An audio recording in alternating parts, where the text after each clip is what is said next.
Jawonio touches the lives of many people, from the very young to the very old. My son Alex resides at the Jawonio residence. He had birth trauma, so he had to be revived when he was first born. He's not able to walk or talk.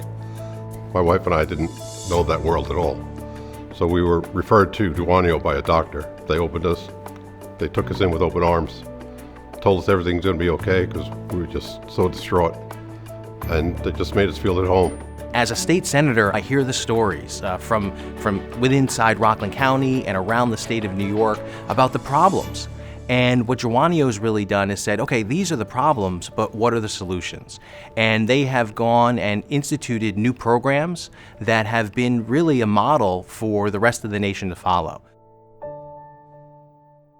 Jawonio started with a family, one single family. They had an infant that was showing physical difficulties and had been diagnosed with cerebral palsy. They were told at that time to take that child and to put them in an institution, and they didn't believe that. So they put this ad in the newspaper, and 6 families responded.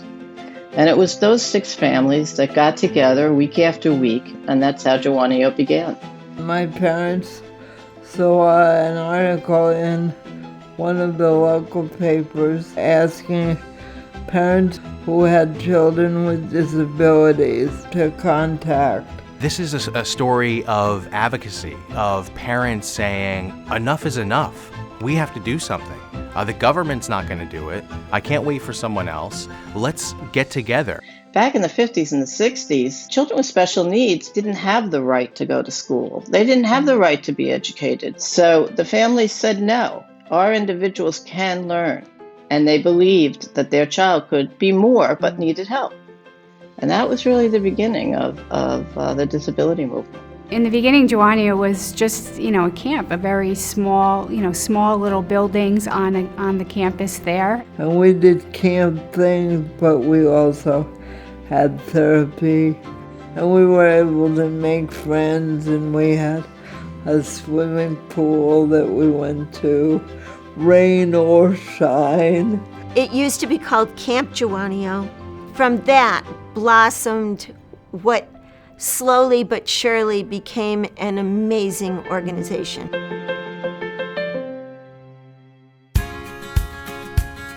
Rockland was really growing, but it also started appearing as one of the pioneers in providing services to people with special needs. And Jawonio was part of that movement.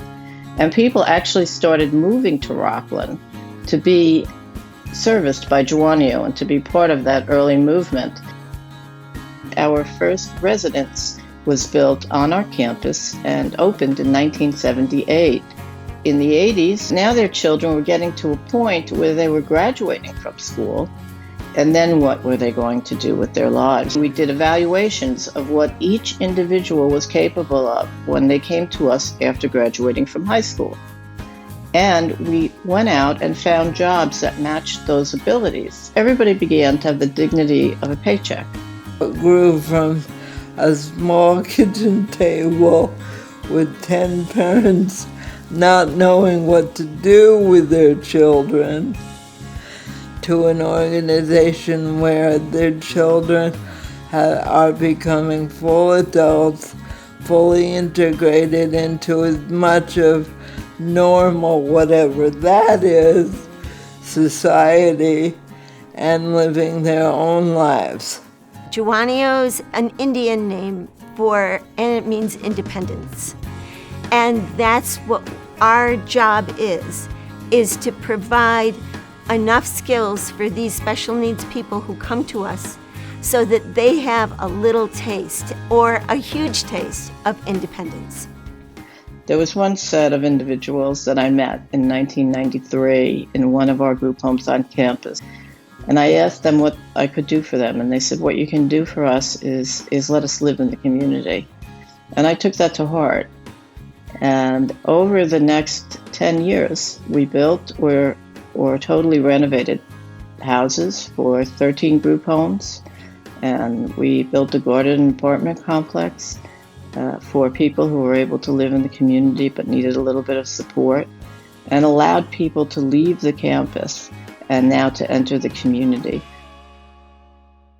Now it's this multi-service agency with homes throughout Rockland County, services in Westchester, Orange, and Rockland. But now it has a preschool, early intervention, it does mental health services. It's just ever evolving, and it's really just trying to meet the needs of the community. We have home-based, so therapists go into the home. We have center-based services where the parents could bring them, but we also have the developmental groups. It really speaks to the character and the quality of people that work at Jawonio, that you have people that have dedicated not just their careers, but their lives to serving our most vulnerable populations.